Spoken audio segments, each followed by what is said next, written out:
Good morning. It's Wednesday, January 4th, 2023.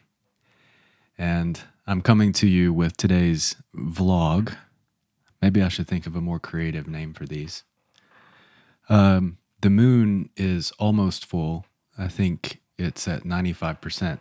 And so, as I've shared with everybody before, I'm a bit of a lunatic.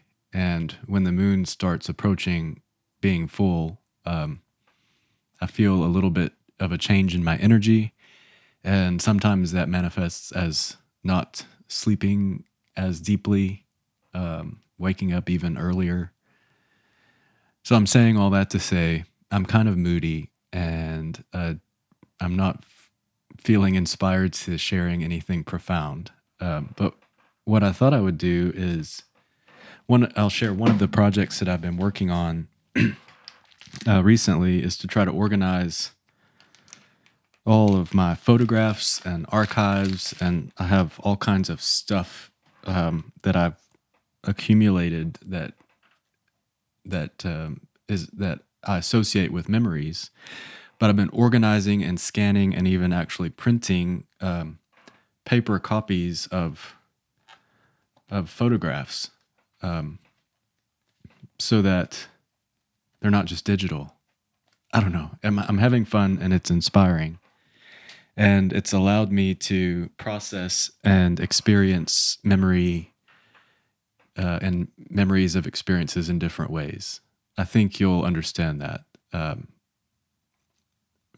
Perhaps I'll just add, oftentimes I find that in the experience of something, like when you're in it, you don't know what it will mean. You don't know how it will affect you.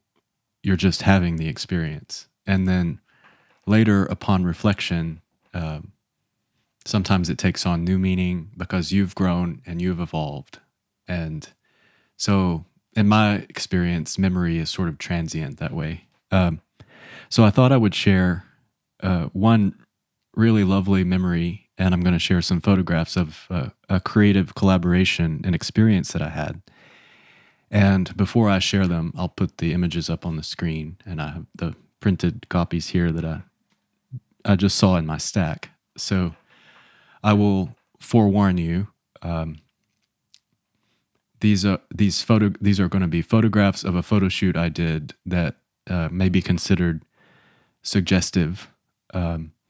So if you're not interested in seeing that or in knowing me that way,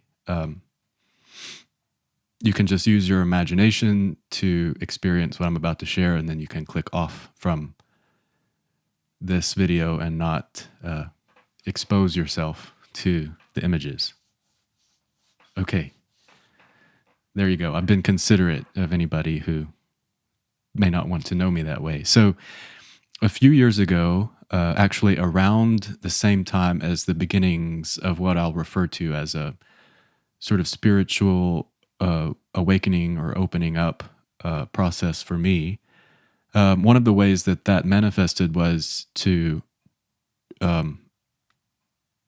flower and open up creatively in a lot of different ways beyond what I had given myself permission to be receptive to do before. And so that manifested as writing, acting, photography, a little bit of modeling, in like seeking out and engaging new creative modalities to work in and connecting with creative souls and collaborating and doing projects together. It was a really lovely time that I remember fondly. And part of that was I got connected with a photographer from New York named Duke Nguyen, Nguyen. I think that's a fair way to pronounce the name. I never actually spoke his last name to him to get that, which is interesting. We had connected through a website, Model Mayhem, and we had coffee here in Texas when he was visiting here, and we stayed in touch for a period of time. And then I was going to New York on another matter, and he had the inspiration to do a photo shoot with me at this cool little hotel that I booked for the week for myself, Hotel 17 on 17th Street or 17th Avenue. Really cool, small, sort of rent by the week kind of available situation hotel. Anyway, so the story of the photo shoot was, well, I won't put too much information in it, so that you can kind of allow your imagination to be a part of what you're about to see. But basically, he met me at that hotel. We did a few photographs with just his camera and available light, and so the resulting sequence of images to me sort of tells a story, and that's one of the things I really like about it. Not only was it a great sort of creative connection. Like, I think any of you who are creative souls will kind of understand what I'm expressing now, which is that it's really lovely to really co-resonate with another creative soul. Like when you're in that act of co-creation on a project, it just feels really good when you feel that connectivity. And we felt that in this project. It was very laid back. I had no expectations of it. He kind of followed his creative impulse. It was a cool scene, available light, and then the resulting images tell this story that I'll always cherish. And so now I'm sharing that with you. So I'll close out today's contemplation with just these images, and that'll be it for today.